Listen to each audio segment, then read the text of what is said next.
কয়েকদিন ঘুরাইয়া ফিরাই অন্ধকার কবর নিয়ে যাবেন। এই দুনিয়ায় কাউকে থাকতে দিবেন না। আল্লাহ মাহফিলকে আপনি হেদায়েতের জন্য কবুল করে নেন।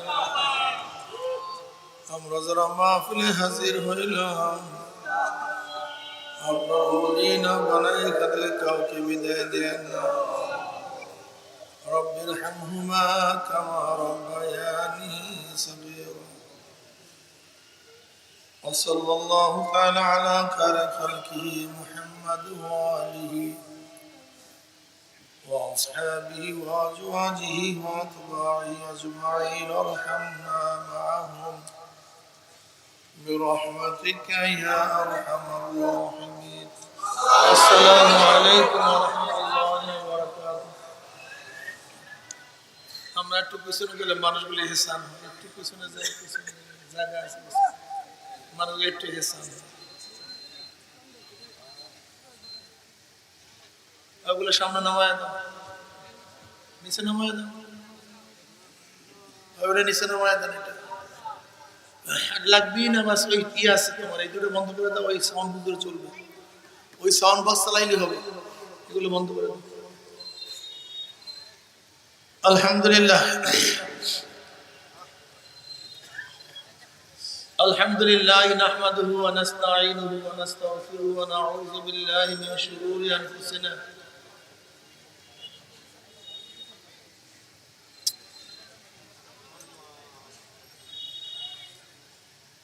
من يهد الله فلا مضل له ومن يضلل فلا هادي له.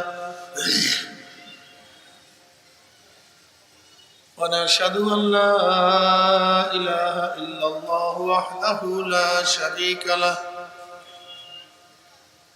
ونشهد أن محمدا عبده ورسوله.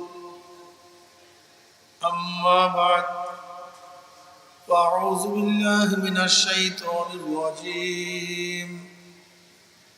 بسم الله الرحمن الرحيم.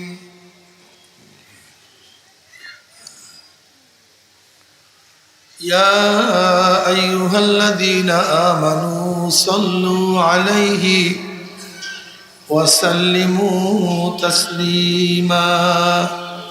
اللهم صل على سيدنا حبيبنا مولانا محمد صلى الله عليه وعلى آله وصحبه. اللهم صل على سيدنا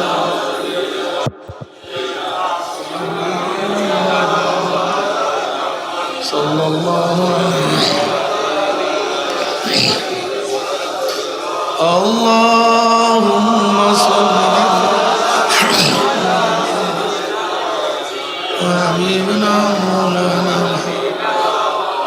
صلى الله عليه وسلم. أعوذ بالله من الشيطان الرجيم. بسم الله الرحمن الرحيم. وما أرسلناك إلا رحمة للعالمين. صدق الله مولانا العظيم وصدق رسول النبي الكريم. ভাই বসেন, আর উঠবেন না, বসেন বসেন, একটা চুপচাপ বসবেন, আর উঠবেন না, বসেন, দিচ্ছেন না, বসেন, আর উঠবেন না।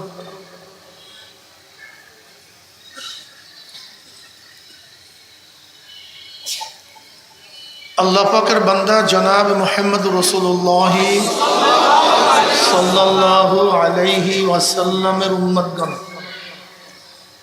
আল্লাহ পাক রব্বুল আলামিন কিছু মানুষকে সমস্ত ঝামেলার থেকে পরিত্রাণ দিয়ে সমস্ত দুনিয়ার ঝামেলাকে পদদলিত করে মাহফিলে আসার, বসার, বলার তৌফিক দান করছেন। আবার কিছু মানুষ আশেপাশে থাকা সত্ত্বেও তারা মাহফিলে আসতে পারেনি। ওই ব্যক্তি এত দূরের থেকে কিভাবে আসছে, আর আপনি কাছে থেকে কেন আসতে পারেননি? চিন্তার বিষয় আছে কি না? মারাত্মক চিন্তার বিষয়। নিশ্চয়ই আল্লাহ পাক রব্বুল আলামিন তৌফিক না দিলে আপনি এবং আমিও আসতে পারতাম না। যে মাওলাই কারিম ওই গাফেলদের অন্তর্ভুক্ত না করে এই মুমিন মুত্তাকিন জাকিরিন শাকিরিনদের গুরুত্বপূর্ণ এক দামি মাজলিসে আসার বসার বলা শোনার তৌফিক দান করছেন, আমরা বেজান না খুশি? এই মাজলিস অনেক গুরুত্বপূর্ণ, অনেক দামি। আমাদের শায়খ ও মুর্শিদ নব্বরুল্লাহ মারকাদা আমরা বলতেন, বাবা কোনো ব্যক্তি হাক্কানি উলামায়ে কেরামের বয়ান শোনার জন্য যদি বাড়ি থেকে রওনা করে, বয়ান শেষে আখিরি মোনাজাত দিয়ে বাড়িতে চলে যায়, তার আমল নামায় 50 লক্ষ নেকের কম লিখাই হতে পারে না। এই যে একবার সুবহানাল্লাহ পড়ছেন, পড়ার সাথে সাথে আমল নামায় 1000 নেকি লেখা হয়ে গেছে, 1000 গুনাহ ঝরে গেছে। সুলাইমান নবী আলাইহিস সালাতু ওয়াস সালাম তখতে সুলাইমানিতে ঘুরতেন। বর্তমান প্লেনের জন্য ইঞ্জিনের দরকার হয়। সুলাইমান নবী, এবার মাইক কমাও, সামনের মাইক। সুলাইমান নবী আলাইহিস সালাতু ওয়াস সালামের তখতের জন্য কোনো ইঞ্জিনের প্রয়োজন ছিল না। শাহিন শাহী এক ব্যাপার, হাজার হাজার সৈন্য নিয়ে উঠতে পারতেন, ঘুরতে পারতেন। সুলাইমান নবী আলাইহিস সালাতু ওয়াস সালাম একদিন উঠতেছিলেন, ওই তখতের কিছু ছায়া কৃষক মুসলমানদের উপরে পড়ছে। মুসলমান আকাশে তাকায় বলছেন, আলহামদুলিল্লাহ, সুবহানাল্লাহ, আল্লাহ পাক ইবনে দাউদ কত ইজ্জত দান করছে, ইবনে দাউদকে আল্লাহ পাক কত সম্মানিত করছে। বিশাল ব্যাপার স্যাপার। এই আওয়াজ সুলাইমান নবী আলাইহিস সালাতু ওয়াস সালাম কানের মধ্যে ঢুকছে। সুলাইমান নবী আলাইহিস সালাতু ওয়াস সাথে সাথে জবাব দিলেন, হে আল্লাহর বান্দা, আল্লাহ পাক আমাকে যে নেয়ামত দান করছেন, যে সম্মানিত করেছেন, যে দামি বানাইছেন, এর চেয়ে 1000 গুণ বেশি দামি হলো তোমার একবার সুবহানাল্লাহ। কারণটা কি? তিনি বলেন যে দেখো, আমার তখ্ত, আমার বাদশাহী, আমার শাহেনশাহী সব আমার হায়াতের সাথে সম্পৃক্ত। আমি আসি, তখ্ত আছে, আমি আসি, বাদশাহী আছে, আমি আসি তো সম্মান ইজ্জত আছে, আমি নাই, কথা বলেন না, আমি নাই। কিন্তু তুমি যে সুবহানাল্লাহ পড়ছো, এর কোনো মৃত্যু নেই। এই যে সুবহানাল্লাহ পড়ে, এর কোনো ধ্বংস নাই, কোনো ক্ষয় নাই, কোনো লয় নাই। এই সুবহানাল্লাহ মৃত্যুর সময় কাজে লাগে। হাদিসের মধ্যে আসছে, যে ব্যক্তি জিকিরের সাথে মৃত্যুবরণ করবে, ওয়াজিবাত লাহুল জান্নাত, জান্নাত ওয়াজিব, জাহান্নাম হারাম। যদি মৃত্যুর সময় সুবহানাল্লাহ বলতেই পারেন, কামিয়াব। আলহামদুলিল্লাহ বলতে পারেন, নাজাত। আল্লাহু আকবার বলতে পারেন, কাজ শেষ। অর্থাৎ যেই কালেমার মাধ্যমে জিক্রুল্লাহ, যেই কালেমার মাধ্যমে, যেই জিকিরের মাধ্যমে তাওহীদ সাবেত হয়ে যায়, প্রমাণিত হয়ে যায়, এরকম কোন আলফাজ জিকিরের মাধ্যমে যদি ব্যক্তি শেষ নিঃশ্বাস ত্যাগ করে, জাহান্নাম হারাম, জান্নাত ওয়াজিব হয়ে যায়। বাদশাহী মৃত্যুর সাথে সাথে খতম, রাজত্ব মৃত্যুর সাথে সাথে বাদ, বিল্ডিং মৃত্যুর সাথে সাথে ঘর থেকে নামাইয়া ফেলাইবে। গন্ধে টেকা যাবে না তো, ঘরের মধ্যে থাকলে কেউ থাকতে পারবে না। যে বিল্ডিং এর জন্য এত পাগল, মৃত্যুর পরে সেই বিল্ডিং আপনাকে কেউ রাখবে না। আপনি থাকলে কেউ থাকবে না, আপনার না থাকলে সবাই থাকবে। যে স্ত্রীকে এত মহাব্বত করি, যে স্ত্রীর জন্য সব কিছু বিলীন করি, মৃত্যুর পর স্ত্রী কিন্তু আপনাকে নিয়ে রুমে থাকতে পারবে না। যে স্ত্রীকে এত মহাব্বত করেন, আপনিও তার মৃত্যুর পরে তাকে নিয়ে ঘরে থাকতে পারবেন না, ভয় লাগবে। যে সন্তানের জন্য সব কিছু ত্যাগ করেন, তারাও কিন্তু আপনাকে নিয়ে ঘরে থাকবে না। আমার অবস্থা ওই আপনার অবস্থা একই। কিন্তু সুবহানাল্লাহ, আলহামদুলিল্লাহ, আল্লাহু আকবার, লা ইলাহা ইল্লাল্লাহ, এর কোনো ক্ষয় নাই, লয় নাই, ধ্বংস নাই। মৃত্যুর সময় কাজে লাগবে, কবরে গেলেও, কিয়ামতের ময়দানে, আল্লাহ, মারাত্মক কাজে লাগবে। সাবাতুন ইউযিল্লুহুমুল্লাহু ফি যিল্লিহি ইয়াওমা লা যিল্লা ইল্লা যিল্লুহু, আল ইমামুল আদিল ওয়া শাবুন নাশা ফি ইবাদাতিল্লাহ ওয়া রাজুলুন কলবুহু মুআল্লাকুম বিল মাসাজিদ ওয়া রাজুলান তাহাব্বা ফিল্লাহি ইজতিমা আলা যালিকা ওয়া তাফাররাকা আলাইহি ওয়া রাজুলুন দাআতহু ইমরাতুন যাতু মানসাবিন ওয়া জামালান ফাকালা ইন্নী আখাফুল্লাহ ওয়া রাজুলুন তাসাদ্দাকা বিসাদাকাতিন ফাআখফাহা হাত্তা লা তা'লামা শিমালুহু মা তুনফিকু ইয়ামিনুহু ওয়া রাজুলুন যাকারাল্লাহা খালিয়ান ফাফাযাত আইনাহু। বুখারীর মধ্যে রাওয়ায়াত আছে, ও কামা ক্বালা নবী আলাইহিস সালাতু ওয়াস সালাম। 7 ব্যক্তিকে আল্লাহ পাক 7 ব্যক্তিকে আল্লাহ পাক কিয়ামতের ময়দানে ইয়াউমা লা জিল্লা ইল্লা জিল্লুহু, যে কিয়ামতের ময়দানে আরশের ছায়া ব্যতীত আর কোন ছায়ার ব্যবস্থা, গাছের ছায়া, ছাতার ছায়া, ছাদের ছায়া, কোনো ছায়ার ব্যবস্থা নেই। চাটিয়াল ময়দান, সব কিছু চাটিয়াল ময়দান, শুধু আল্লাহ পাকের আরশের ছায়া, এর বাহিরে কোনো ছায়া নেই। ওই আল্লাহ পাকের ছায়া ব্যতীত যখন কোনো ছায়া থাকবে না, সেই সময় আল্লাহ পাক 7 ব্যক্তিকে, কয় ব্যক্তিকে? এখানে 7 ব্যক্তি মানে 7 চরিত্রের লোকদেরকে, 7 গুণে গুণান্বিত লোকদেরকে, 7 সেফাতি লোকদেরকে আল্লাহ পাক ডাকিয়া ডাকিয়ে, যুবকরা ভালো মতো শোনো, ঘরের আমার মা বোনেরা, মুসলমান যারা কিয়ামতকে বিশ্বাস করেন, যারা কিয়ামতকে বিশ্বাস করেন না তাদের সাথে কথা বাদ, সোজা হিসাব কিতাব। এখানে বয়ান হবে মুমিনদের জন্য। কিয়ামতের ময়দানে কয় ব্যক্তিকে আরো সেরে জায়গা দিবেন? নাম্বার 1 আল ইমামুল আদিল। আল ইমামুল আদিল, ন্যায়পরায়ণ, বরং ন্যায়পরায়ণ বাদশা না বলিয়া নেতা বলেন, তাহলে মানার ব্যাপকতা চলে আসবে। দেশের মধ্যে বাদশা একজন হয়, নেতা বহুত হয়। নেতা কাকে বলা হয়? যে নেতৃত্ব দেয়। যে নেতৃত্ব দেয় তাকে কি বলা হয়? নাকি ভুল বললাম? নেতা কি জিনিস? হ্যাঁ, যে নেতৃত্ব প্রদান করে তাকে কি বলা হয়? আল ইমামুল আদিল, ইমামের অর্থ কি বললাম জানি? নেতা। ইমামের অর্থ কি? তা অর্থটা কি দাঁড়াবে? ন্যায় পরায়ণ, ইনসাফগার নেতা। আর নেতা কাকে বলা হয়? এই বয়া মুখস্থ রাখ, যে স্ত্রীর উপর কে নেতৃত্ব দেয়? ছাত্রের উপর কে নেতৃত্ব দেয়? ছোট ভাইয়ের উপর কে নেতৃত্ব দেয়? দেখছেন, নেতা বাইরে গেছে। কর্মচারীর উপরে কে নেতৃত্ব দেয়? তার মানে যদি স্বামী স্ত্রীর উপরে জুলুম না করে, স্বামী যদি স্ত্রীর উপরে জুলুম না করে, আজকে আমরা স্ত্রীদেরকে বান্দি মনে করি, আবার বর্তমান নারী অধিকারের নামে স্ত্রীরা নিজেদেরকে স্বাধীন মনে করে। আসলে আমরা কেউ স্বাধীনও না, কেউ পরাধীনও না। কথাটা বুঝাতে পারি। আমাকে সাংবাদিক প্রশ্ন করছে, হুজুর আপনাকে নারীদের অধিকার চান না? আমি কোনো অগ্র অধিকার চাই, শুধু সমান অধিকার না, কি অধিকার চাই? কি অধিকার? আচ্ছা বলেন তো, একটা সিট বাসের মধ্যে, বাসের মধ্যে কয়টা সিট? একাই বোঝো ভালো, নারীরা বোঝেও না, সমস্যা আমরা অনেকেই বুঝি না।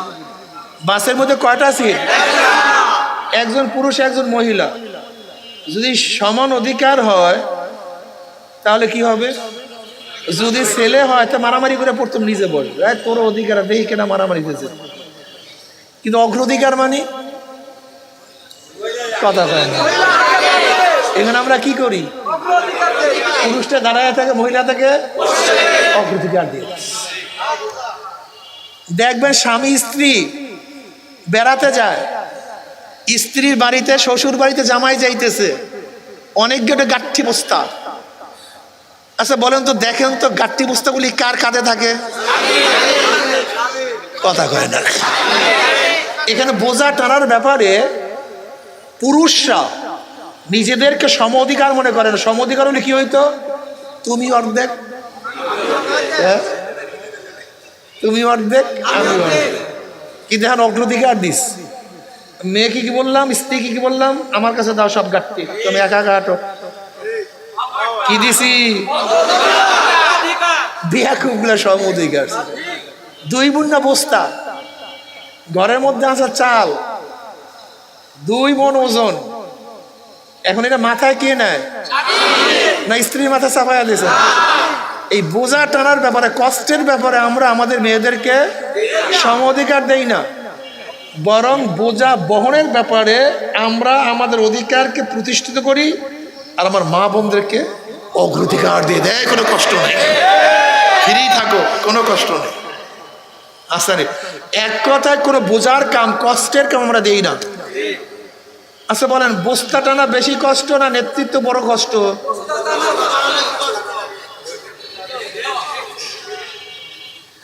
বলেন তো, নেতৃত্ব বেশি কষ্ট না বস্তা টানা বড় কষ্ট? এর জন্য ইসলাম বলতেছে তোমাকে কষ্ট দেয়া যাবে না, তুমি কষ্ট নিও না, তুমি এত পারবা না, তোমার দরকার নেই এত কষ্ট নেই। হ্যাঁ, এত কষ্ট নেই আর দরকারটা কি? এর জন্য ইসলাম কোনো জায়গায় বোঝা টানার ব্যাপারে, ভারী জিনিস বহন করার ব্যাপারে আমরা কি করি? আমরা স্ত্রীদেরকে বলি, মেয়েদেরকে বলি তুমি ঘরের রানী। বেগম মানে কি জানেন? বেগম স্ত্রী কি বলা হয়? বেগম মানে যার কোনো টেনশন নেই, চিন্তা নেই। বেগম, বেগম মানে কোনো টেনশন তোমার, খাওয়ার টেনশন, পড়াবার টেনশন, ঔষধ কেনার টেনশন, সংসার করার টেনশন, যত ঝামেলার টেনশন, বেগম তোমার কোনো টেনশন নেই, সব আমার মতো। তুমি নিশ্চিন্তে রানী, শাহেনশাহ। বানাইছে আল্লাহ স্ত্রীদেরকে রানী, আর তুমি হইতেছে রাস্তার গোলাম, পাগল কোথাকার। আপনি জানেন মহিলাদেরকে ইসলাম কত হাই কোয়ালিটির সম্মান দান করছে? বাবা পুরুষ, সে আমার বাবা, মা মহিলা, সে আমার মা। ঔষধ একটা, ওই ঔষধ বাবারও খাওয়ার দরকার, মারও খাওয়ার দরকার। যদি বাবাকেও না খাওয়াই সেও মারা যাবে, মাকে না খাওয়াইলেও। ঔষধ কয়টা? ইসলাম কি বলে? কাকে খাও? বাবা অগ্রাধিকার, এখানে মাকে আগে। এই বেয়াকুবলি বুঝেই না ইসলাম কাকে বলা। 2টা ঔষধ যদি 2 জনের দরকার হয়, প্রয়োজন হয়, সেখানে যদি বাবাও না খাইলে মারা যাবে, মা না খাইলেও, সেখানে কাকে খাওয়াতে হবে? এখানে বাবাকে অগ্রাধিকার দেওয়া যাবে না, মাকে অগ্রাধিকার দিয়ে দিচ্ছে। আমরা প্রত্যেক মহিলাকে এবং প্রত্যেক পুরুষকে ন্যায্য অধিকার দিতে চাই। কি অধিকার? বুঝেন তো, সম অধিকার, ন্যায্য অধিকার, অগ্রাধিকার।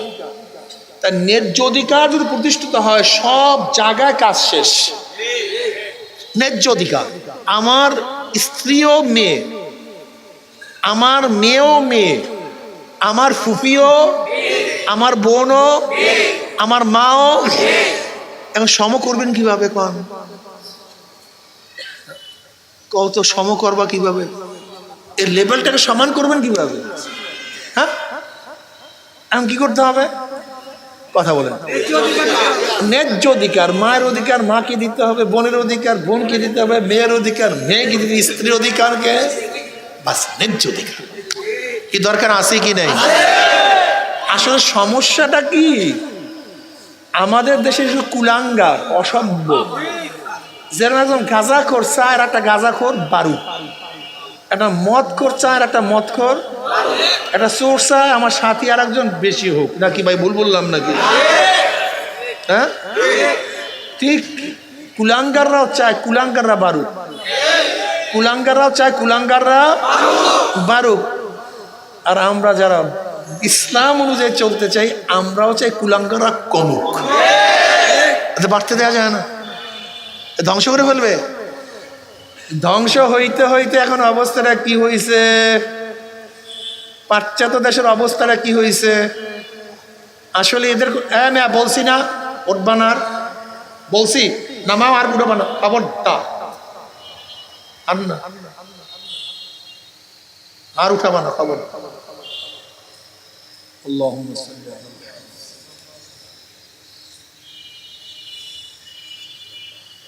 পাশ্চাত্যের অবস্থা জানেন? আজকে আমার বৃদ্ধা মা বৃদ্ধা বাবা একে একজনের খেদমত করতে বলে মনে হয় যেন দুনিয়ার সব কিছু পাইছে। এদের পায়খানা পোশাক সাফ করতে বলে মনে হয় যেন সবচেয়ে বড় ইবাদতটা করছে। হাজার রাকাত নফলের চেয়েও বাপ মায়ের পায়খানা সাফ করার ইবাদত সবচেয়ে বেশি, সবচেয়ে বেশি। তুমি জানো না যে বাপ মায়ের খেদমত কত মারাত্মক? আল্লাহু আকবার। এমনকি বাপ মা যদি ডাক দেয় আর যদি বাচ্চারা ছেলেরা মেয়েরা নফল নামাজে তাকে ছেড়ে দিতে হবে। জুরাইস পাদ্রী হাদিসের মধ্যে ঘটনা আসছে, পাদ্রী জুরাইস রহমতুল্লাহ আলাইহি বহুত বড় আবেদ ছিলেন, মারাত্মক আবেদ। সবসময় গির্জার মধ্যে সবসময় গির্জার মধ্যে ইবাদতে মগ্ন থাকতেন পাদ্রী জুরাইস রহমতুল্লাহ আলাইহি। বনি ইসরাইলের বহুত বড় পাদ্রী ছিলেন। হাদিসের মধ্যে ঘটনা আসছে, পাদ্রী জুরাইস রহমতুল্লাহ আলাইহি ইবাদতের মধ্যে মগ্ন। মা এসে ডাক দিস, এ জুরাইস। যেহেতু নামাজ মধ্যে তিনি নামাজ ছাড়েন নাই, আম্মা একটু বরদোয়া করে দিস। ব্যথা পাইছে কলিজার মধ্যে, আমার ডাক শুনলো না জুরাইস। আল্লাহ যেন আরো হুমান করে।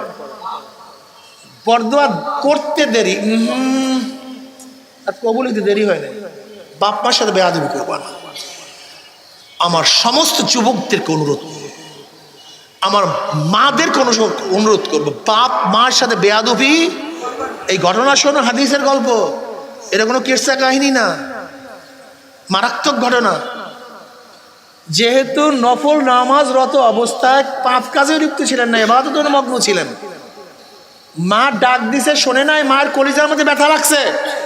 ওকে জন্ম দিলাম, খাওয়াইলাম, ও আমার কথা শোনে না, ও আমার ডাকে আসে নাই। আর আমরা প্রতিদিন মা বাবার সাথে কি করি, কি খারাপ ব্যবহার করি, কত কষ্ট দেই।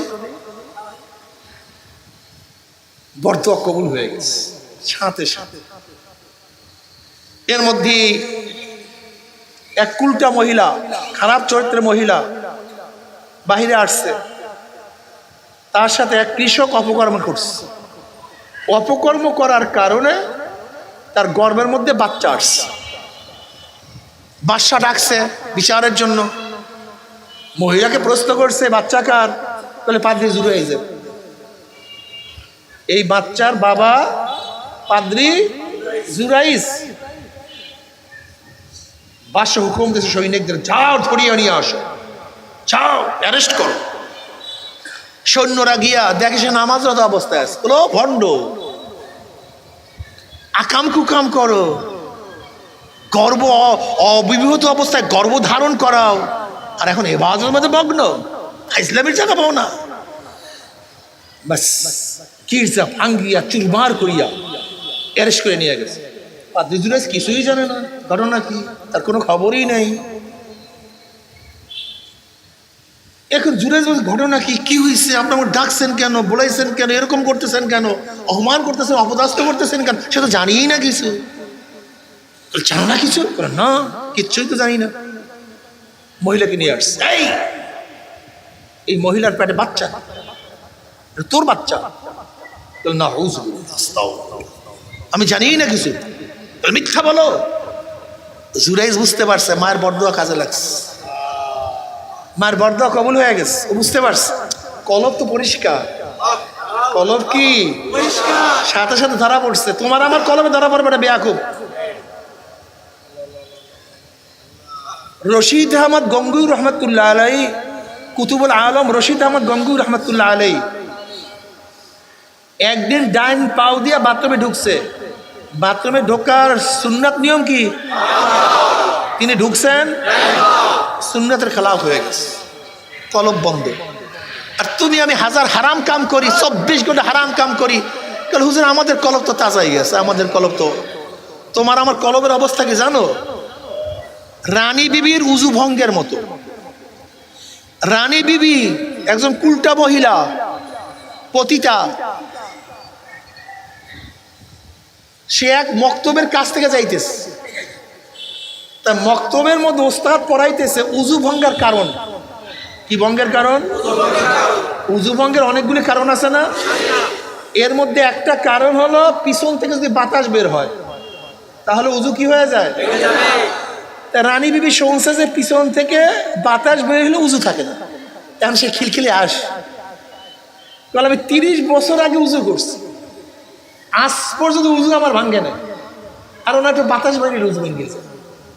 কথাটা বুঝাতে পারি, 30 বছর আগে এর মধ্যে আকাম কুকাম কয়েক হাজার বার গোসল ফরজ হয়েছে,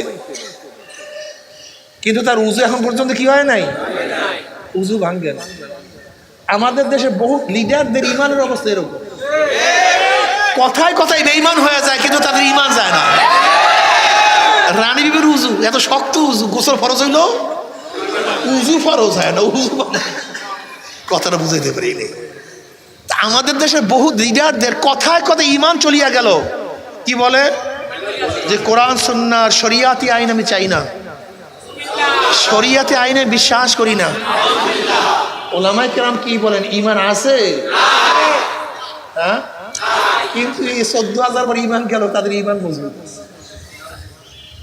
14,000 বার ইমান গেল, ইমান মারাত্মক, এইদের ইমান ভাঙ্গে না, রানী বিবির উজুর মতো। আল্লাহ আমাদের সবাইকে মাফ করে দেন। সে বুঝতে পারছে ইমাম রশিদ আহমদ গঙ্গুর রহমতের কলব বন্ধ হয়ে গেছে, 40 দিন পর্যন্ত কলব জারি নেই। অনেক মোরাকাবার পরে ইলহাম আসছে, রশিদ অমুক দিন সুন্নাতের খেলাফ কেন বাথরুমে ঢুকছো? তওবা করছে, আল্লাহ পাক আবার কলব জারি করে দিচ্ছে। তা জুরাইজের কলবে ধরা পড়ছে, কার বরদোয়া?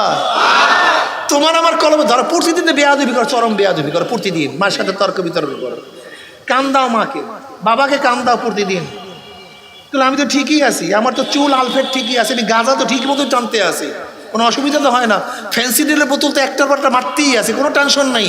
মদের বোতল তো খাইয়া ফুতুর করে ফেলাইতে আছে, গুন্ডামি তো ঠিক মতো চলতে আছে। কই কি মার সাথে এত কিছু করে কোনো খবরই তো নাই। কথাটা বুঝতে পারিনি।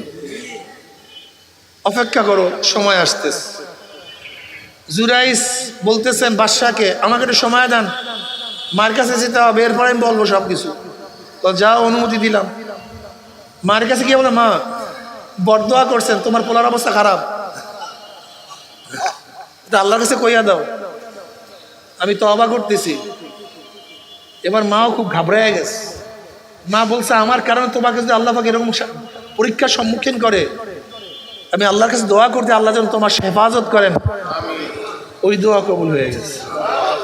এবার জুরাইজ গেছে বাদশার কাছে, কি বলেন কি? এবার বাদশার কাছে বৈশা জুরাইজ এই মহিলার পেটের দিকে ইশারা করছে, এই পেটের বাচ্চা, তুমি বলো তোমার বাবাকে, তুমি বলো তোমার বাবাকে। অন্য রওয়ায়াতের মধ্যে আসছে, যেই গাছের নিচে বসিয়া ওই কৃষক অপকর্ম করছিল, জুরাইজ বলছে সেই গাছের কাছে আমাকে নিয়ে যান। জুরাইজকে সেই গাছের কাছে নিয়ে গেছে। যাওয়ার পরে গাছের দিকে ইশারা করছে, গাছ বলে দাও তোমার নিচে বসে অপকর্ম কে করছে, এবং এই পেটের গাছ বলিয়ে দিছে অমুক কৃষক। কথাটা বুঝাতে পারছি? গোটা দুনিয়ার মধ্যে 4টা বাচ্চা শিশু অবস্থায় দোলনায় বসিয়া কথা বলছে। ইউসুফ আলাইহিস সালাতু ওয়াস সালাম পক্ষে সাক্ষী, ইউসুফ আলাইহিস সালাতু ওয়াস পক্ষে সাক্ষী দিয়ে দিস যে সে নির্দোষ। মুসা আলাইহিস সালাতু পক্ষে সাক্ষী, বলছে নির্দোষ। ওই জুরাইজের পক্ষে সাক্ষী, নির্দোষ। আসহাবুল উখদুদের ওই বাচ্চা, যেই বাচ্চা মায়ের বুকে ছিল, কথা বুঝেন নাই, যখন তাকে আগুনে ফেলাইয়া দিছে, মা ঘাবড়াইয়া গেছে। ওই বাচ্চা আগুনের মধ্যে থেকে, তৈলের মধ্যে থেকে ডাক দিছে, মা ঘাবড়াইও না, জান্নাতের মধ্যে ঝাঁপ দাও, ঝাঁপ দাও। বাপ মার সাথে বেয়াদবি, বাপ মার সাথে বেয়াদবি করবা না।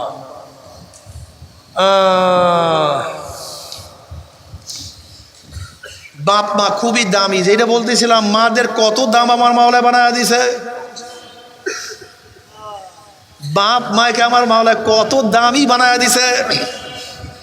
বুখারীর মধ্যে রওয়ায়াত আছে 3 ব্যক্তি কোন কাজে বাহিরে বের হইছে। কয় ব্যক্তি? 3 ব্যক্তি।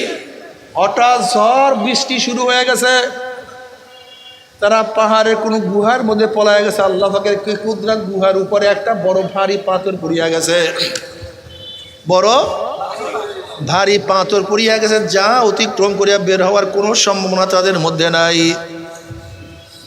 এখন একজন আর একজনকে বলছে, ভাই যে জীবনে কোনো ভালো ন্যাকের কাজ করছো সেই ন্যাকের উসিলে আল্লাহর কাছে দোয়া করে মাওলা যেন আমাদের এই বিপদ থেকে উদ্ধার করিয়া দেয়। একজন আল্লাহর কাছে দোয়া করতে, মাওলা হে তুমি জানো আমার এক চাচাতো বোনের সাথে আমার খুবই সম্পর্ক ছিল, তার ভীষণ প্রয়োজন ছিল, সে আমার কাছে কিছু নেওয়ার জন্য আসছে, আমি তাকে কুপ্রস্তাব দিলাম, সে প্রস্তাবে রাজি হয় নাই, বাড়িতে চলিয়ে গেছে। আবার তার প্রয়োজন খুবই মারাত্মক ছিল, খুবই মারাত্মক ছিল, আমার কাছে আবারও আসছে। তার বাচ্চাগুলি ক্ষুধার্ত, তার স্বামীও ছিল বিকলাঙ্গ, কামাই করার মতো তার কোনো যোগ্যতা ছিল না, বাচ্চাগুলি ক্ষুধার তাড়নায় কাঁদতেছিল। কিন্তু আমি এই অবস্থায় তাকে কিছু না দিছি, খারাপ প্রস্তাব দিছি, কিন্তু সে রাজি হয় নাই। বাড়িতে গিয়ে তাকে বাচ্চার অবস্থা খুবই খারাপ, স্বামীও তো কিছু খাইতে পারে নাই, বাচ্চারাও কিছু খাইতে পারে নাই। আবারও তৃতীয়বার সে আমার কাছে আসছে, আমি আবারও খারাপ প্রস্তাব দিলাম। এবার বাচ্চাদের জন্য সে রাজি হয়ে গেল, কিন্তু আমি যখনই খারাপ কাজ করার জন্য উদ্বুদ্ধ হইলাম অমনি তার সমস্ত শরীর কম্পন সৃষ্টি হয়ে গেছে, হাত পা কাঁপা শুরু হয়ে গেছে। আমি বললাম, তুমি এত কেন কাঁপো? আল্লাহর ভয়ে অবৈধভাবে কোনো কিছু করা ঠিক না, আল্লাহকে ভয়।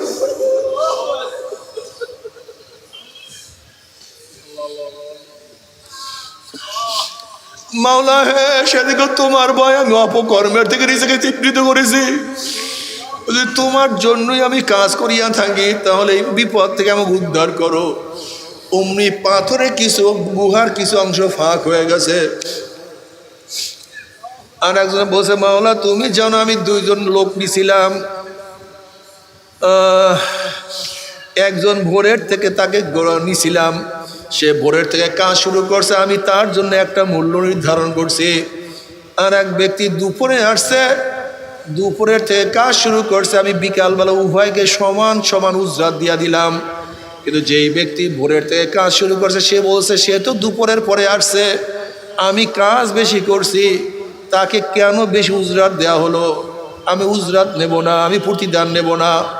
এখন মালিক বলতে আছে, তোমার সাথে যেই কন্ট্রাক্ট আমার সারাদিন কাজ করলে এত টাকা, তোমার টাকার থেকে তো আমি কম দেই নাই, তোমার টাকা তুমি ঠিকই দিস। না, আমি নেব না। সে আমার টাকা না নিয়ে চলিয়া যায়। পরবর্তীতে সেই টাকা দিয়ে আমি ব্যবসা বাণিজ্য শুরু করি, অনেকগুলি বকরি, অনেকগুলি পাল, ভেড়া, অনেক দুম্বা। অনেক দিন পর সে আসিয়া বলে, আমার সেই টাকা দাও। আমি বললাম, এই যা কিছু দেখো সব তোমার। সেই ব্যক্তি সব কিছু নিয়ে চলিয়া গেল, আমাকে কিছুই দিয়া গেল না, সব কিছু নিয়ে গেল। আমি আর কিছু বললাম না। মাওলা যদি তোমার জন্যই আমি তাকে এত ছাড় দিয়া থাকি তাহলে আমাকে বিপদ থেকে, আমাদের বিপদ থেকে মুক্ত পাও। অমনি দেখা যায় কিছু আরো ফাঁক হয়ে গেছে। আর এক ব্যক্তি বলছে, মাওলা হে তুমি জানো আমি আমার বাপ মাকে দুধ দোহন করিয়া খাওয়াই। আমি একদিন দুধ দোহন করিয়া নিয়ে আসছি, আসিয়া দেখি আমার বাপ মা ঘুমায়া পড়ছে। আমি তাদেরকে জাগ্রত করাটাকে পছন্দ করলাম না। আবার আমার চিন্তা, বকরিগুলি দুম্বাগুলি সব সারিয়ে আসছি, নেকড়ে বাঘ আবার খাইয়া না ফেলায়, কিন্তু বাপ মা আবার কখন জাগিয়া যায়। যদি উঠিয়া তারা ক্ষুধার্ত অবস্থায়, দুধ না পায়, ক্ষুধার্ত অবস্থায় থাকবে। এর জন্য আমি সমস্ত বকরির মায়া ত্যাগ করিয়া বাপ মার মাথার কাছে সারা রাত্র দাঁড়াইয়া আসিলাম। যদি তোমাকে সন্তুষ্ট করার জন্যই আমি এই কাজ করিয়া থাকি তাহলে এই বিপদ থেকে উদ্ধার করো। নবী আলাইহিস সালাতু ওয়াস সালাম ফরমান, সমস্ত গুহার মুখ উন্মোচন হয়ে গেছে, তারা গুহার থেকে বের হয়ে আসছে। বাপ মার খেদমতের কথা বলি আল্লাহর কাছে দোয়া করছে, আমার মাওলা দোয়া কবুল করিয়া ফেলাইছে। কিন্তু আমার যুবক বাবারা, ও মুরব্বী বাবারা, আজকে বাপ মাকে এত কষ্ট দাও, তোমার সে আমার সে বড় জালেম আর কেউ হইতে পারে না। আল্লাহ না করুক যদি মার সাথে বাবার সাথে খারাপ ব্যবহার করো, কবরকে তো উপায় হবে না। জনাবে মুহাম্মদুর রাসূলুল্লাহ সাল্লাল্লাহু আলাইহি ওয়াসাল্লাম কবরস্থানে ঘুরতেছেন, দোয়া করতেছেন, সবাইকে দেখতে আছেন। আলহামদুলিল্লাহ সবাইয়ের অবস্থা ভালো। এক কবরের কিনারায় গিয়া দেখে কবরের মধ্যে আযাব। নবী আলাইহিস সালাতু ওয়াস সালাম কবরের কিনারায় দোয়া করা শুরু করলেন, কিন্তু যতই দোয়া করেন দোয়া কবুল হয় না। আল্লাহ পাক ডাক দিয়ে বলে, আমার হাবিব গো, গোটা নবীরা দোয়া করলো, আপনাদের দোয়া আমি কবুল করব না। নবী আলাইহিস সালাতু ওয়াস সালাম, মাওলা হে, কেন আপনি আমাদের দোয়া কবুল করবেন না? আল্লাহ পাক বলেন, যতক্ষণ পর্যন্ত কবরবাসীর মা তাকে মাফ না করবে ততক্ষণ পর্যন্ত আমি তাকে মাফ করব না। নবী আলাইহিস সালাতু ওয়াস সালাম বলে, হে কবরবাসীর মা, কে আসো, জলদি আসো, তোমার ছেলের আযাব চলতে আছে। এক বৃদ্ধা মহিলা হাজির। নবী আলাইহিস সালাতু ওয়াস সালাম, এই কবর কার? করে আমার ছেলের কবর। নবী আলাইহিস সালাতু ওয়াস সালাম বললেন, তোমার ছেলের আযাব চলতে আছে, তুমি তাকে মাফ করিয়া দাও। মহিলা বলছে, ইয়া নবী আল্লাহ, ইয়া রাসূলুল্লাহ, আমার ছেলের আযাব চলতে আছে, আমি মাওলার শুকরিয়া আদায় করতে আছি। নবী আলাইহিস সালাতু ওয়াস সালাম বলেন, আবার কেমন কথা? তোমার ছেলের আযাব ছিল, তুমি মাওলার শুকরিয়া আদায় করো? তখন ওই মহিলা বলছে, ইয়া নবী আল্লাহ, ইয়া রাসূলুল্লাহ, ঘটনা শুনেন। এই ছেলে যখন আমার গর্ভের মধ্যে ছিল, তার বাবা দুনিয়ার থেকে বিদায় হয়ে যায়। এই ছেলে জন্ম হওয়ার পরে তার চেহারার দিকে তাকাই আমার জৈবনটা আমি সব ধ্বংস করিয়া ফেলাইছি। আমার আশা এবং আকাঙ্ক্ষা তার চেহারার দিকে তাকায় সব মিলান করিয়া ফেলাইছি। ছেলে আস্তে আস্তে বড় হয়, তার চেহারার দিকে তাকাইয়া থাকি, মনের মধ্যে কত আনন্দ ফুর্তি। ইয়া নবী আল্লাহ, ইয়া রাসূলুল্লাহ, ছেলে যখন পূর্ণ বড় হইল, আমি তাকে বিবাহ করাইলাম। কিন্তু ইয়া নবী আল্লাহ, ইয়া রাসূলুল্লাহ, বিবাহ করার পরে এখন ছেলে আর আমার কথা শুনে না। ছেলেকে স্ত্রী যা বলে তাই সে শুনে। মনের মধ্যে খুবই কষ্ট, খুবই ব্যথা। কার কাছে বলবো, কারোর কাছে বলতেও পারি না। ইয়া নবী আল্লাহ, ইয়া রাসূলুল্লাহ, একদিন আমার ছেলেকে তার স্ত্রী কি যেন বললো, তার স্ত্রী তাকে বলার সাথে সাথে, আমার বিরুদ্ধে বলার সাথে সাথে আমার ছেলে আমার মাথার উপর একটা বাড়ি মারছে। মাথার উপর বাড়ি মারার সাথে সাথে আমার মাথা থেকে রক্ত বাইর হওয়া শুরু হয়ে গেছে। তখন আমি মাওলার কাছে বললাম, মাওলা রে, দুনিয়ার মধ্যে আমার সন্তানকে কষ্ট দিলে, আযাব দিলে আমি সহ্য করতে পারবো না, কিন্তু কবরে নেওয়ার পরে আমার ছেলেকে তুমি ছাড়বা না। ইয়া নবী আল্লাহ, ইয়া রাসূলুল্লাহ, আমার দোয়া মাওলায় কবুল করছে, এর জন্য মাওলার শুকরিয়া আদায় করতে আছি।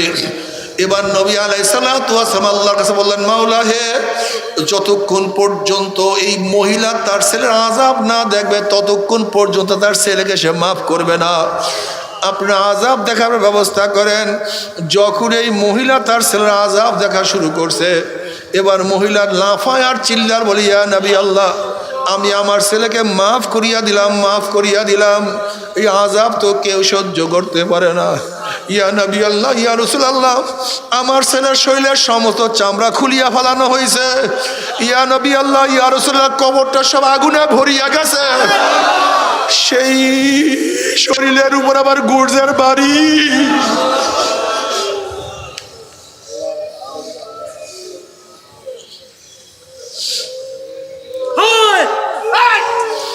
ও যুবক বাবারা,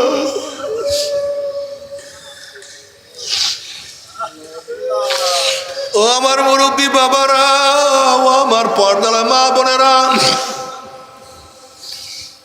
ও যারা মুমিন, যারা আল্লাহকে বিশ্বাস করো, যারা খবরকে বিশ্বাস করো,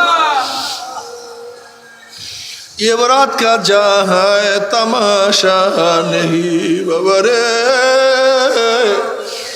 আমি অনেক সময় গরিব মানুষের দিকে খুবই করুণ দৃষ্টিতে তাকাইয়া থাকি।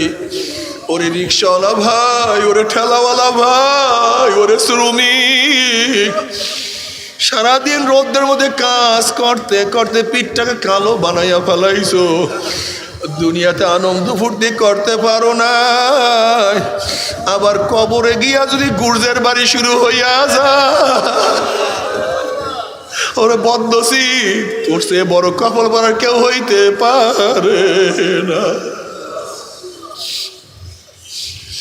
ও আমার বড় লোক বাবারা, আমার বড় লোক মা বোনেরা, ও বড় লোকের দলেরা, আজকে ছোট্টটা কাঁটার আগা সহ্য করতে পারো না।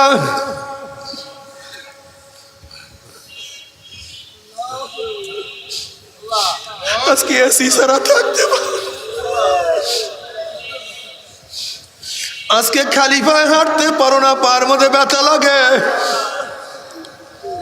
আজকে নরম বিছানা ছাড়া ঘুম আসে না। আবার খোদা না খাস্তা, খোদা না খাস্তা, কবরের মধ্যে যদি 99 সাপের কামড় শুরু হইয়া যায়, আল্লাহ আমাদের সবাইকে মাফ করিয়া দাও, সবাইকে ক্ষমা করিয়া দাও। গোটা দুনিয়ার মানুষের কলব ফারিয়া ফারিয়া হেদায়েত দিয়া দাও।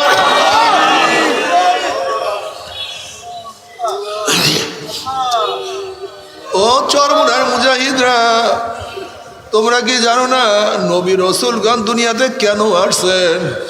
এই আল্লাহ বলা লোকদেরকে আল্লাহর সাথে মিলায়া দেওয়ার জন্য তারা দুনিয়াতে আসছে। আল্লাহর নাফরমানদেরকে আল্লাহর ওলি বানাবার জন্য তারা দুনিয়াতে আসছেন। এই কাফেলার কাজ, এই কাফেলার কাজ হল আল্লাহ বলা লোকদেরকে আল্লাহর সাথে মিলাইয়া দেওয়া, বেনামাজিকে নামাজে দাঁড়া করাইয়া দেওয়া, যাদের দাড়ি নাই তাদেরকে দাড়ি রাখাবার ব্যবস্থা করা, যাদের শরীরের মধ্যে ময়লা, গুনার ময়লা, তাদেরকে দোয়াইয়া পুষাইয়া,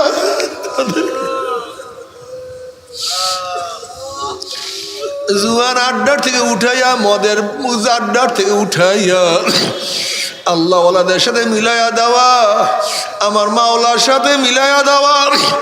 ও আমার বেনমাজি বাবারা, ও সুদ করার দলেরা, হারাম করার দলেরা, ও আমার বেপর্দা মা ও বোনেরা, ও মা ও বোনেরা, ফেরো, ও মা ফেরো। নামাজ কাজা করিও না, রোজা সারিও না, পর্দা করো, ইবাদতের মধ্যে থাকো। বড় বড় শয়তানদের অনুসরণ করিও না, তসলিমা শয়তান অনুসরণ করিও না, জাহান্নামের ইমামের অনুসরণ করিও না, বড় বড় খোদাদ্রোহীদের অনুসরণ করিও না। মান তাশাব্বাহা বিকওমিন ফাহুয়া মিনহুম, তুমি যাদের অনুসরণ করবা, যাদের সাথে তোমার সম্পর্ক কিয়ামতের ময়দানে তাদের সাথে হাসর নাসর হয়ে যাবে। আর যদি আম্মাজান খাদিজার অনুসরণ করো, আম্মাজান আয়েশার অনুসরণ করো, আম্মাজান হাফসার অনুসরণ করো, আম্মাজান উম্মে সালমার অনুসরণ করো, ফাতেমার অনুসরণ করো, আসিয়ার অনুসরণ করো, হাজেরার অনুসরণ করো, রহিমার অনুসরণ করো। আশা করা যায় ইনশাআল্লাহ কিয়ামতের ময়দানে তাদের সাথী হয়ে একসাথে জান্নাতে চলিয়া যাব। আল্লাহ কবুল করিয়া নাও। আমার মুসলমান বাবারা, বড় বড় কবির চৌধুরী, হুমায়ুন আজাদ, হুমায়ুন আহমদের মতো নাস্তিকদের অনুসরণ করিও না, বরং আবু বকর রাদিয়াল্লাহু তাআলা অনুসরণ করো, ওমর ইবনুল খাত্তাবের অনুসরণ করো, উসমান গনি রাদিয়াল্লাহু অনুসরণ করো, আলীউল মুর্তজা রাদিয়াল্লাহু অনুসরণ করো, হাসান বসরি রহমাতুল্লাহ আলাইহির অনুসরণ করো, বরবিল আব্দুল কাদের জিলানী রহমাতুল্লাহ অনুসরণ করো, বাইজিদ বুস্তামি রহমাতুল্লাহ অনুসরণ করো, ইমাম আজমের অনুসরণ করো, ইমাম বুখারীর অনুসরণ করো, মাইনুদ্দিন চিশতি রহমাতুল্লাহ অনুসরণ করো, আল্লামা ইসহাক রহমত অনুসরণ করো, হাফিজুর রহমান অনুসরণ করো, আমাদের শাইখ ও মুর্শিদ অনুসরণ করো, আল্লাহ ওয়ালাদের অনুসরণ করো। যদি তাদের অনুসরণ করতে পারো, আল মারউ মা মান আহাব্বা ওয়া লাহুমা কতাসাবা, দুনিয়াতে যে যাকে মহব্বত করবে কিয়ামতের ময়দানে সে তার সাথী হয়ে যাবে। আল্লাহ কবুল করিয়া নাও। যদি আল্লাহ ওয়ালাদের অনুসরণ করতে পারো, নামাজে অনুসরণ করতে পারো, আলহামদুলিল্লাহ। নবী আলাইহিস সালাতু ওয়াস সালাম ফরমান, মান আহাব্বা সুন্নতি ফাকাদ আহাব্বানি ওয়া মান আহাব্বানি কানা মাই ফিল জান্নাহ। যদি সুন্নাত অনুযায়ী চলতে পারো, যদি সুন্নাত অনুযায়ী চলতে পারো, কিয়ামতের ময়দানে আমার নবীর সাথী হয়ে জান্নাতে চলিয়া যাবা। আল্লাহ তুমি তোমার নবীর সাথী হয়ে জান্নাতে যাওয়ার তৌফিক দিয়া দাও। আর আল্লাহ না করুক, আল্লাহ না করুক, আল্লাহ না করুক, বদমাশ বেঈমানদের অনুসরণ করো। ওই ফেরাউন, সাদ্দাত, হামান, কারুন, আবু জাহল একই সাথে পুলসে উঠিয়া গুম করে জাহান্নামে পড়িয়া যাবা। জাহান্নামে পড়ার পর 70 বছর পর্যন্ত আগুনের নিচে যাইতেই থাকবা, যাইতেই থাকবা। বাবারে সহ্য করতে পারবি? ওই আযাব তো আমরা কেউ সহ্য করতে পারবো না। তবে মুমিন মুসলমান বলতে সবাইরই মনে চায় গুনার থেকে ফিরিয়া নেক আমল করিয়া মাওলার জান্নাতে, কিন্তু সবাইরই যাইতে মনে চায়। গুনাহ নিয়া মাওলার জাহান্নামে কাউরি কিন্তু যাইতে মনে চায় না। কিন্তু কেনই বা আমরা নেক আমল করতে পারি না? কেনই বা গুনার কাম ছাড়তে পারি না? এর মূল কারণ হলো আপনার এবং আমার পিছনে নফস এবং শয়তান লাগিয়া রয়েছে। এই নফস এবং শয়তান থেকে ফেরার জন্য যে কোনো একজন হক্কানি আল্লাহর ওলির হাতে হাত দিতে হবে রে বাবা। খবরদার, বর্তমান পীর মুরিদের নামে ভেজাল, ব্যবসা, দলাদলি, হিংসা, হাসাদে পরিণত হয়ে গেছে। সমস্ত আল্লাহর ওলির একমত, যেই পীরের 5 জন মুরিদের মধ্যে কম পক্ষে 3 জনকে দেখবা আলহামদুলিল্লাহ সুন্নাত মুআফিক আমল আখলাক মজবুত হয়ে যাইতে আছে, গুনার কাম ছাড়তে আছে, নেকের আমল ধরতে আছে, কলব নরম হইয়া চোখে পানি আসতে আছে। বিরিক্ষতর নাম কি, ফলে পরিচয়? আমি চরমোনাই বুঝি না, চরমোনার দাওয়াত, প্রশংসা, প্রচার প্রসার করার জন্য আসি রে বাবা। চরমোনায় যাওয়ার তোমার কোনো দরকার নাই, কোনো দরকার নাই, কোনো দরকার নাই। তুমি যার কাছে গিয়া পারো গুনার কাম ছাড়ো, নেকের আমল ধরো, কলব নরম করিয়া চোখে পানি নিয়ে মাওলার কবরে যাইও। যেরকম দুনিয়ার ঘরে আগুন লাগলে পানি ছাড়া নিবানো যায় না, ঠিক তদ্রুপ তোমার এবং আমার গুনার দ্বারা যে জাহান্নামের আগুন জ্বলিয়া রয়েছে, চোখের পানিও ছাড়া কিন্তু জাহান্নামের আগুন নিবানো সম্ভব না। কিন্তু আমার জন্য দোয়া চাই, আমিও দোয়া করি, সবাই সবার জন্য প্রাণ খুলিয়া দোয়া করো, যেন কিয়ামতের ময়দানে গলাগলি বাঁধিয়া মাওলা একসাথে জান্নাত যাওয়ার তৌফিক দিয়া দেয়। আল্লাহুম্মা আমিন। ও আমার পর্দালা মা বোনেরা, 2 হাত তুলিয়া মাওলার দরবারে কান্দো আর মাওলার কাছে মাপ চাল্লা। আল্লাহ কতিবাই গুনাহগার বান্দা বহু গুনার মোজা মাথায় নিয়া তোমার শাহী দরবারে হাত তুললাম রে মাওলা। আল্লাহ, আমরা যতই গুনাহ করি আমাদের গুনাহ সীমা আছে, সংখ্যা আছে। তোমার রহমতে কোনো সীমাও নাই, সংখ্যাও নাই। আমাদের গুনার দিকে না তাকাইয়া তোমার রহমতের দিকে তাকাইয়া তুমি আমাদের জিন্দগির সমস্ত গুনাহ খাতা মাফ করে দাও। আল্লাহ, আল্লাহ মাফ করবাই না, ক্ষমা করবাই না। তোমার বন্দার এখানে কেন আসছে? রিলিফ নেওয়ার জন্য আসি নাই, কম্বল পাওয়ার জন্য আসি নাই। কেউ নামাজ কাজা করিয়া ফেলাইছি, রোজা সারিয়া দিছি, বিপর্দ অপকর্মের মধ্যে লিপ্ত হয়ে গেছি, হারাম কবিরা গুনাহ করিয়া ফেলাইছি, জাহান্নামের কাজ করিয়া ফেলাইছি। আল্লাহ, জাহান্নামের খাতার থেকে আমাদের নামটা কাটিয়া দাও। আল্লাহ, জাহান্নামের খাতার থেকে আমাদের নামটা কাটিয়া দাও। আল্লাহ, জান্নাতুল ফেরদাউসের মধ্যে আমাদের নামটা উঠায় না। আল্লাহ, আল্লাহ আমার যুবক ওদেরকে কবুল করিয়া নাও, আমার মুরব্বী ওদেরকে কবুল করিয়া নাও, আমার মা বোনদেরকে কবুল করিয়া নাও। আল্লাহ, আমরা যারা হাত তুললাম জানি না কেন মা নাই, বাবা নাই, স্ত্রী নাই, সন্তান নাই, দাদা নাই, দাদু নাই, নানা নাই, নানু নাই। আল্লাহ, যত মুমিন মুমিনাত মুজাহিদরা কবরে শুয়ে সবার কবরে আযাবকে মাফ করে দাও। ইয়া আল্লাহ, খাস করে আমাদের শায়েখ মুর্শিদের কবরকে জান্নাতের বাগিচা বানায় দাও। মা দাদা সহ তামাম দুনিয়ার মাশায়েখদের মাকামকে জান্নাতে বুলন্দ করে দাও। আমাদের আহলা তোমার কাজ গোলাম বাঁধি কবুল করে নাও। রব্বানা হাব লানা মিন আজওয়াজিনা ওয়া যুররিয়্যাতিনা কুররাতা আইন ওয়াজআলনা লিল মুত্তাকিনা ইমামা। رب ارحمهما كما ربياني صغيرا. وصلى الله تعالى على خلقه محمد وآله وأصحابه وأزواجه وأتباعه أجمعين ارحمنا معهم برحمتك يا أرحم الراحمين.